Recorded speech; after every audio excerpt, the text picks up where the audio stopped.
Mach was released in August of 1986. The game was developed by Nintendo R&D 2 and co-developed along with HAL Laboratory.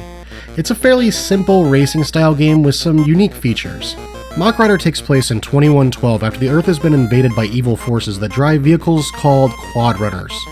As Mach you travel from sector to sector, searching for survivors and destroying the evil forces. The game is similar to many pre-Mode 7 racing games, where it has the camera behind the vehicle and the horizon is moving towards the vehicle. The unique spin on Mach is that you also have to deal with enemies, oil spills, and obstacles on the tracks.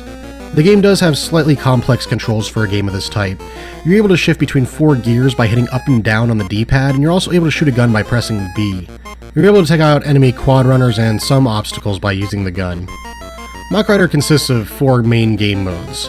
The Fighting Course, which is the game's main mode, has you traveling across 10 sectors, avoiding obstacles, taking out enemy quad runners. Endurance Course gives you a set number of kilometers you have to cover within a time limit, and the Solo Course is the same thing as the Endurance Course, but with no enemies. The game also features a design mode where you're able to design your own tracks and race on them in any of the game modes. This is done by plopping lines down on a map, which will become the level. Obstacles and enemies are randomly added to the level once you play it. Like Wrecking Crew, you're able to save the game through the use of the Famicom data recorder, which didn't exist in the US. So unfortunately, despite displaying the save option on the game, it lacks the ability to do so in North American versions.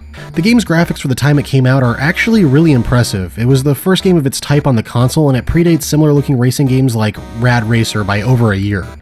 The game does feature some music, and it's high stress and kind of matches the game's plot and theme, however it's grating and kind of tiring to listen to.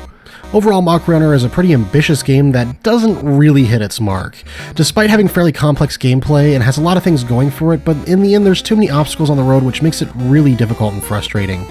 Mach is cool as it's the first racing game of its type, but that's about it. The game unfortunately falls flat in too many ways for it to be really fun.